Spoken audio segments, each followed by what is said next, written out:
And we are live. Good morning. This is Patrick Lee. It's time for another episode of Midweek Motivation Live. I want to talk to you today about continued learning in our mature years, even at the age that you may be, and a little bit about our brain, how it works, and possibly a little bit about mixing some science and faith together today. It's going to be a little bit of a roller coaster ride. We're utilizing some AI technology and some regular brain training technology and talk about a couple of different concepts today on Midweek Motivation Live. I hope you get a lot out of this show today. Might open your brain to a little bit about how we learn and the ability for us to learn as we get older in life. Right after this, we'll see you in a minute.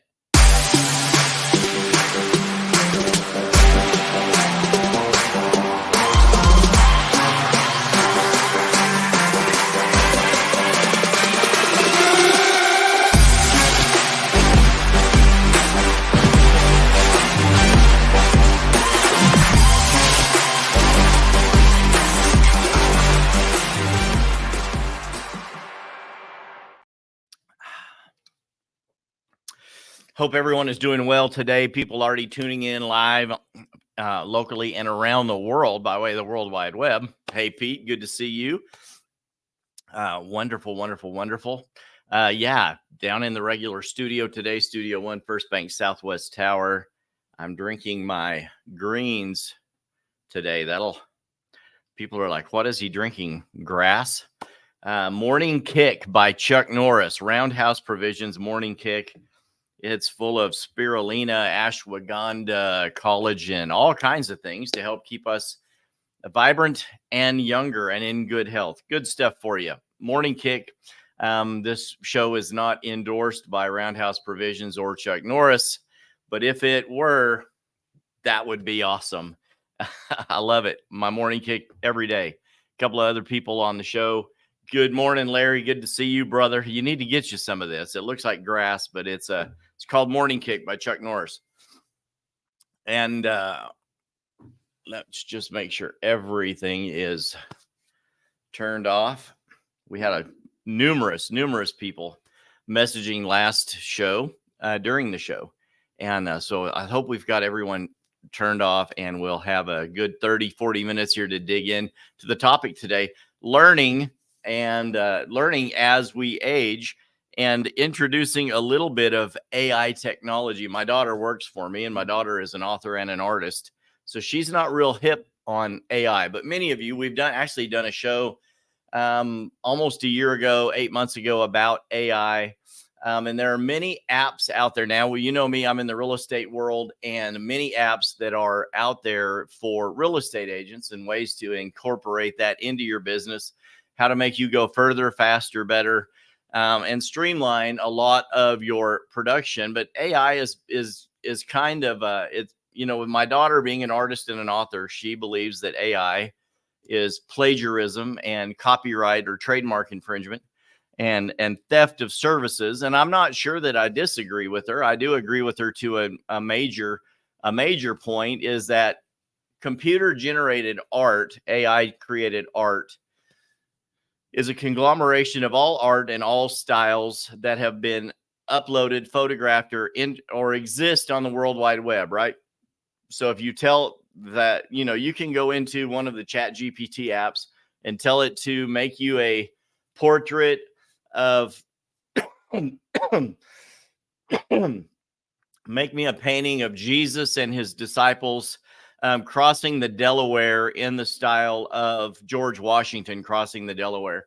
And it'll create this. But what it really is it's a conglomeration or a mix-up of an interpretation of everything that has ever been created that is uploaded to the internet, right? So, hello, Marlene. So Marlene has experienced some of these conversations with me and my daughter in the office, and they can be quite interesting. But AI has a lot of benefits and can be utilized for numerous things in every way of our life. And we're always teaching you to be, we want to motivate you to success in every area of life. And I have started delving into some of the ways that we can utilize AI to help benefit us in our everyday life. Now, you always have to take everything that you see, read, or hear from AI with a grain of salt, right? It is everything on the internet. You've had Google. When I was a kid, Larry, Marlene, you know, when we were in high school and we had to do a report on something, Google was the encyclopedia, right? The internet didn't exist yet. So you went and read it in a book. You went to the encyclopedia, and about the time you're in the 8th grade, your teacher started realizing that your book report was copied word for word out of Encyclopedia Britannica, and you would get downgraded for that, for plagiarism. You'd start learning about the word plagiarism, and it's not legal to copy someone else's work. And now with the onset of AI, everyone is copying everyone else's work, right? And it's not necessarily the person who is best, fastest, quickest to market every time. It's the best copy that wins. It's the best copycat that wins. And we have hear that in the marketplace almost daily now. It's the best copycat that wins. We were taught as a child not to ever look on our neighbor's paper, right? That's cheating on a test. Good morning, Gary. Good to see you. And you'll get something out of this as well as you age, my young friend. Just kidding. But I've started delving into this. You know, it was not legal to copy off a friend's paper. It was not legal to copy someone else's report. It was looked down upon to utilize someone else's work. But then you start looking at books and book reports, and you have excerpts from another author, and they get credit in the back of the book. So they want to know who your resources are, right? So you start giving credit to your resources, and that becomes an honorable thing. And now with the onset of AI and the internet, you literally are encouraged to copycat everyone else's work. You utilize AI to bring you topics or information on topics that you may not know, and it fills in the blanks in a lot of different areas. And I got to thinking, and many of you know, I've been doing the show now 3 years and a little over 3 years. And I started getting into real estate when I was 50. And 2 months ago, I turned 60. So I've been doing real estate over 10 years now. And it was a total about face in my life. I was going one direction and I totally turned and changed and went a different direction in my career. God has been very good to me in the real estate world, blessed my family, blessed my friends, and has allowed me to be somewhat successful in business. I'm 60 years old. So one of the things that I've been teaching you on here is that you can continue to learn. Hello, Lisa, my great friend. Love to see everyone watching the show, tuning in. But I have learned that as I delved into this personal development space, that the show went from being straight motivation to also faith, because the motto really is motivating you to success in every area of life. So we talk about that. So we blend learning with faith. We blend faith with business concepts. We talk about positivity and a positive mindset, meditation, affirmation. I've used the term on here a few times, vibing. We've done a show on vibing, vibrations, people that vibrate, the quantum field, right? I believe there is a quantum field God created. It's part of how we were created, part of how we learn and grow. And when you are vibing with someone in the Christian world, you call that bearing witness with their spirit, right? You're in sync with someone. So when we start talking about learning, is there a way to talk about learning that can incorporate AI, artificial intelligence, and real intelligence? And is there a line between the two, right? It's kind of weird. I get that. And it's kind of an odd topic for me to talk about on the show, but it's been in my mind and in my heart. So I've been talking, I go to AI and I go to Chat GPT, I go to Chat on AI. I've used a couple of different apps, and I will go in there and ask it questions randomly when a topic comes into my mind, and I will ask it these questions. So I was asking AI recently, and I've asked AI to paint me a picture of what the resurrection looks like, what the return of Jesus looks like. What does the Bible say about the resurrection and the rapture? And AI will give you some random sometimes very, it seems like very deep thoughts or definitions of what you ask it. And I encourage you to go in there and ask it some things. Sometimes it'll probably open your eyes to everything that is out there in the internet where it brings all of this up. But I asked AI this time to talk about the blend of how to, what are some of the current topics that like hot button topics that someone could use that might incorporate science and AI. And this is what it told me. It says here are 8 current, and I'm just going to read this off of my Chat GPT app. These are 8 current topics that are revolutionary new ideas in motivation and personal development. And you might think that just because I've spent the night at a Holiday Inn Express, right, that I'm an expert on everything. But I do most of this right off the cuff. And I believe, and I actually heard this in a video last night. It was pretty brilliant. It says that thought is the enemy of flow. And that just resonated in my mind last night. And I was actually watching a couple of videos about homemade sourdough starter. You'll find that odd. I was a baker for 20 years. But getting a good sourdough starter, some friends from church gave me a sourdough starter a couple of weeks ago, and I made my first loaf of sourdough bread. And I was studying some of that, and it talks about, in that video, it talked about throwing out all of the extra science behind it and just getting into a feel of where that starter is going, how it's growing, and learning to be experienced with the starter and know when your starter is hungry, when it's full, when you can use it to make bread, rolls, pancakes, chocolate chip cookies. And then that turned into watching some other videos on interpretation of music. And I watched some music videos with some virtuoso guitar players, Matteo Mancuso, brilliant. And they brought up the same line that thought is the enemy of flow, or the opposite of flow.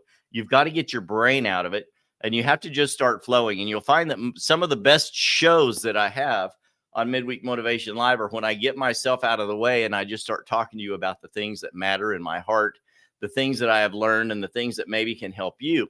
So as I was reading this, a couple of things hit my brain, and on different topics and trends that would seem to be timely. And one of them, the number one topic that came up, is neuroplasticity and brain training. And I've talked about this in the past, neuroplasticity and brain training. And it was one of the same shows where we talked about the quantum field, about growth. And one of the other topics was emotional intelligence and empathy versus sympathy. And I've done a show on that. And I'm like, interesting. Micro learning and bite-sized education. And it claims that this is a revolutionary new idea in motivation and personal development. And micro learning and bite-sized education means utilizing short and focused learning modules to enhance knowledge retention and skill development. And it dawned on me that that is just a new way of saying, write out your goals in bite-sized chunks. And I thought, wow, that's really not revolutionary. That's what we've been teaching for years. Write the goals plain that he may, or write the vision plain that he may run who reads it, right? Set it plain, set your goals, make them big ones. And then you also have some short-term ones. And then you start chunking it out into bite-sized pieces. But then this neuroplasticity one kept coming back to me, exploring the brain and the power of the brain to change and adapt through targeted exercises and techniques. And then it went into this rabbit trail of my mom. She's in a care facility out in Oregon. She's in her 80s now, and her body, she's got a pacemaker. The left side of her body has got severe arthritis. And to keep her brain trained for years, she would use these brain trainer apps, these little games. And you play these games where you find things, you do word searches, all kinds of little games. And I have a couple of those on my phone, and I seldom use them. And I think that they're just mindless time filler, but they're actually helping train your brain as we age. And you might think that your brain doesn't learn as fast. So I started looking into this neuroplasticity and brain training and what does it really mean. So I talked to AI and I said, well, let's talk about this neuroplasticity. Where does that term even come from? And it refers to the brain's ability to adapt, change, and reorganize its structure and function in response to our experiences, our learning, and our environmental influence. The brain's remarkable capacity to form new connections between neurons or our brain cells and modify our existing connections. So this term neuroplasticity that originated from the field of neuroscience and was coined by Jerzy Konorski, a Polish neurophysiologist in the mid 20th century. So this has been around for 100 years, right? Neuroplasticity. Neuroplasticity has since become a widely studied and recognized concept in neuroscience and has revolutionized our understanding of the brain's capabilities. It challenges previously held beliefs that the brain's structure and function are fixed and unchangeable after a certain age. We have taught on the show, and many of us know, right, that the brain grows the most when you're a child, right? The mind is the most influential and moldable when you're a child. And that as you get older, you become what? Set in your ways. And many times you'll have a family member tell you that so-and-so, well, you know, Aunt Teeny or Uncle Herschel, they're just set in their ways. You can't get them to change. They know what they know, and they're not willing to learn anything else, right? And that's the problem that we have with our thinking. I'm not looking at the screen. I'm just looking down as I'm thinking because my notes are up here. It tells us that that's a choice we make. We've learned as much as we want to learn, and we've found some things that work for us so far, and that's where we want to stay. But is that where we need to be, right? Is that where we need to be? In a previous show, I talked about mastering productivity and planning your work, then working your plan. And in that show, I also talked about being flexible, open to new ideas, and finding new ways around things, through things, over things, right? And that's where this neuroplasticity comes into play. We have to realize that we can continue to learn and grow and renew or rejuvenate ourselves and our brain even as we age. We don't have to be stuck in our ways. And it's dawned on me that that's what I have been doing for the last 10 years, changing careers, getting into the personal development space. And as I share with you all the time, I learn things as I learn them and help share them with you as well. I'm getting some likes and loves and some wow faces in the emojis. I love this. Love this. Since those days, neuroplasticity has become way more widely studied and recognized in the neuroscience field. And now I have also come to learn that it's becoming much more adaptable and acceptable in the faith field. So I talked to AI and I asked about the concept of neuroplasticity and how it's revolutionized our thought processes. And it says that neuroplasticity has revolutionized our understanding of the brain and it's had significant implications in various fields. Here are some ways neuroplasticity has brought about a paradigm shift in learning and thinking. Now, hold on to your seat here. Number one, lifelong learning. Neuroplasticity has shown us and challenged the notion that the brain's ability to learn is limited to our young childhood years.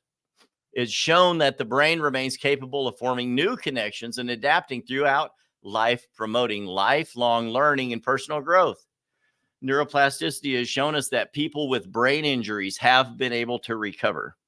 Now we're going somewhere with this. We're going to tie this in with faith here shortly because it's just blowing my mind, some of the things that we're learning. Many people through faith have been healed of brain injury, and through positive mental outlook, they have willed themselves and learned how to overcome brain injury. I've watched videos of people that were told they would never walk again. They're paralyzed from the waist, from the neck down, in hospital for a couple of years, and through sheer power, willpower, and grit and determination, they ended up walking out of the hospital years later, bearing excruciating pain and rehab and training, positive motivation, great mindset. And they claim that that's what did it. And I believe that there's a connection between that and faith somewhere. And then other people that have had brain injury that have overcome them nearly immediately through a miraculous healing. And people will deny that. They'll just straight out deny it. They don't get it. But that's another way that neuroplasticity has become a part of us understanding that the brain is continuing to grow. And when we have learned that when a vein gets cut off, that especially around the heart, if a vein gets plugged, the body starts growing new veins. Any of you that have ever had a person with heart issues, your dad or mom, you'll learn that the body starts growing new veins, and you'll have this new mass of veins around the heart as the heart continues to help the body grow to find new ways to supply it with blood. The body continues to do that, right? And through this neuroplasticity, we learn that the brain does that too. We can continue to learn as we age. Neuroplasticity has influenced our educational practices by highlighting the importance of providing enriched and stimulating environments for learning. We're changing the ways that we teach our children. We change the ways that we train people on our jobs, and we change the ways that we interact with people as they become more elderly in life, and the way we relate to them, and the way we induce them or help them come up with new thoughts, and start working on their own growth and self-improvement, right? So overall, neuroplasticity, one of these final notes, has transformed our understanding of the brain from an unchangeable organ or a fixed focus organ to something that is still living, vibrant, growing, that we can utilize throughout our entire life, right? So, is there a way for us to incorporate this into our faith-based learning process? So I went back and said, how do we combine neuroplasticity or brain training into a faith-based learning program or system? And this is what AI told me. This is crazy, y'all. Is this absolutely we can. Neuroplasticity and brain training can definitely be included in a faith-based learning program. And here's how. Understand that your brain is a gift from a higher power, God. Incorporate teachings that highlight the belief that your brain is the divine creation with immense potential for unlimited growth and development. I can't put comments on here through my service. You guys can, but I would be throwing up the wow emojis right now, because AI just told me that my brain was created, not just grown in a petri dish somewhere or evolved from slime. We need to understand that. The number two, it also said we can apply this faith-based principles to brain training to integrate faith-based values, our teachings, into our brain training exercises and techniques, such as affirmations, meditation, prayer-based meditation, to enhance your cognitive function and promote spiritual growth. Aren't these all of the things that the Bible has been telling us for centuries? Fasting and prayer, prayer and meditation. If you want to get closer to God, you need to read his word. We can continue to grow. Our senior citizens, many of them, talked about their walk with God, reading their Bible daily, and why it was so important. And many people do, and many people don't. But we can continue to grow our brain. The science was created by God. Jezerny Konorski may have termed the phrase neuroplasticity over 100 years ago, but God created it. The neuroplasticity is simply the ability of our brain to grow, to be nurtured, and to adapt or learn new things all throughout our life. It doesn't have to be limited to just when we are young people. We can continue to grow. learn new things. I love this. Number 3, it says we can emphasize the power of our beliefs and mindset. Teach individuals or ourselves to align your thoughts and beliefs with your faith, because there is a connection between positive thinking, faith, and mind growth, brain growth, neuroplasticity to support personal growth and transformation. The Bible talks about, now faith is the substance of things hoped for, the evidence of things not seen, or vice versa, the evidence of things hoped for, the substance of things not seen. But faith and belief are not the same thing, because the things that we can see, we don't necessarily have to have faith for, right? But we can believe the things that we know, but we have to have faith in the things that we do not know until it becomes something that we do know, right? AI tells me that these things are all true. Artificial intelligence that so many people seem to be afraid of can come up with simple truths that say faith and belief, your meditations and your prayers all work together and can continue to help you through the neuroplasticity of our brain, the ability to continue to grow and learn throughout our entire life.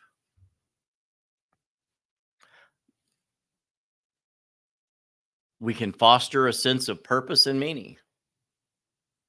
If you want to use a brain training app, there are many of them out there. I have a couple of apps that I've used for brain training. I have some apps that I've used for relaxation, a couple of game apps that I used for not necessarily brain training, but just to keep me. I mean, a lot of people play solitaire. I play Words with Friends. I played Scrabble. I've played Yahtzee. I played a lot of different games, but I find them to be more or less a time waster. I'm not necessarily growing, but some of them are continuing to keep our brain fresh, right? So I've gotten more into reading and learning as opposed to just doing these little game tasks. But when we are growing and wanting to continue to learn, I don't think that it's a bad thing to combine what we can learn from the internet, even through AI, combined with our faith. And I hope this isn't like shaking some of you's belief in me, but I am just learning when AI gives me a line of something or tells me something based on how long I have been walking in faith and reading my Bible and praying, it immediately will check something in my spirit that says, nah, that's not correct. And it will start throwing in some kind of a slant that is not correct. But what I'm talking about today are things that have been studied and proven for years and years, but we have been only saying it through the churchy way, and people would hesitate to even open their mind to think about it, because the Bible doesn't say quantum field. The Bible doesn't say neuroplasticity. The Bible doesn't say that positive affirmations work, but the Bible does say that we're to meditate on God's word, that we're to ingest God's word, we are to speak God's word. We are to say positive. The book of Proverbs and Psalms and many of those books are full of promises. And then the Hebrews and in the New Testament, the faith chapters, they're so full of words of faith, positive things to say about ourselves that God says about us. All God's promises are yes and amen. I am the head and not the tail. I am blessed coming in and going out. In the Old Testament, as I give into his storehouse, he will give into my storehouse. He will pour me out blessings I don't have enough room to receive. And as I continue to speak those things, meditate on those things, believe and have faith in those things, am I not utilizing neuroplasticity created by God for me to become a better, smarter person? By incorporating neuroplasticity and brain training into a faith-based learning life system, we can strengthen our cognitive abilities, deepening our spiritual connection and our understanding. Isn't this crazy? It also will help us foster a sense of purpose and meaning. As we continue our personal development growth in the personal development space, we can utilize these thoughts on the quantum field, on vibrating on a higher level, getting in sync with our spirit, God created vibration field. It helps us understand how developing our brain can contribute to our spiritual journey as we serve others. And I think that that's the most important part of this. We can learn that as we utilize the things we can learn through artificial intelligence, understand that it's not just artificial intelligence, it's the wisdom, the knowledge of every book ever written, every author who has ever penned a thought, every doctor and neuroscientist or surgeon, brain surgeon, who has ever written a work or something that they have learned about that, and it's ever been scanned or added to the internet. It becomes this learning fountain of knowledge that we can use as long as we combine that with our faith. And it's just got me on this thought. It's been hard to get out of my head for the last few weeks. I believe that there is a place for this and that there is knowledge for us to gain. Nothing will ever overtake our love for God's word. It will never overtake our sense of knowing the difference between right and wrong. And when something is out there on the internet, it doesn't mean everything on the internet is good. We know that it's not. But there are times that we can learn a new thought, like just learning about neuroplasticity. And you're like, you've said that 10 times in the show. I just want you to get that word into your head. There are new ways for us to learn. There are more things for us to understand. Hey, Dustin, good to see you as well.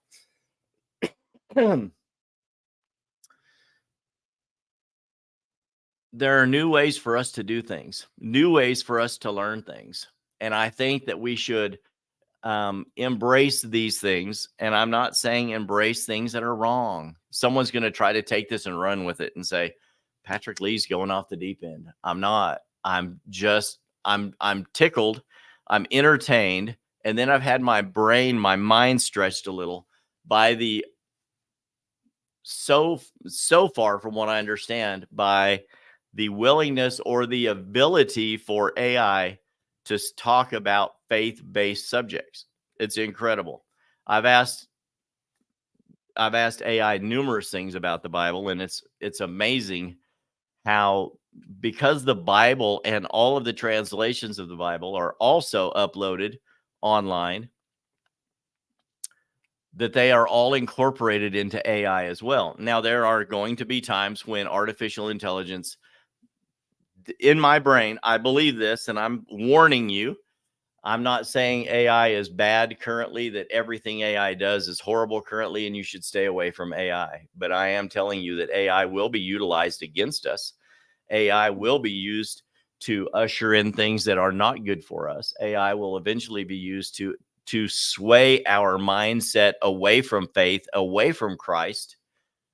But at the point it is right now, with a couple of these major apps, I believe there is a way for us to utilize being inquisitive, asking questions through AI, always finding ways to link them into our faith and our belief, our spiritual walk as we follow God, and learning that medically, scientifically, and through our faith, we can continue to learn and grow.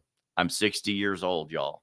I'm learning new thoughts every day, and I'm just coming to grips with the fact that I love it. And Stephanie and I were talking yesterday about people living forever, and some people that talk about, they're 50 or they're 60 and it seems like their life is over. And we consistently and repeatedly say to each other, it's like, oh, you're not getting rid of me that easy. We're going to be around and loving life, healthy and vibrant till we're over 120 years old. We speak that over each other and over ourselves regularly. So many people fall and break a hip at 55 years old and they think their life is over and they're going to be in a wheelchair or a walker forever. And I'm like, heck no, I'm going to continue to live as good as I can. I'm going to continue to put good things in my body. Morning Kick by Chuck Norris. Good stuff. He's 93, I believe, and still kicking, still punching, doing well. I'm going to continue to do the things that are going to help me live longer. I'm going to continue to grow my brain. I'm going to continue to work out my body. I'm going to continue to learn. And I hope that you guys do too. This is a little bit of a different kind of a show today, but I truly want to motivate you to success in this area. There are ways that you can utilize artificial intelligence to help streamline some things that you do and teach you some new thoughts about what you thought you already knew. Hope this has helped some of y'all today.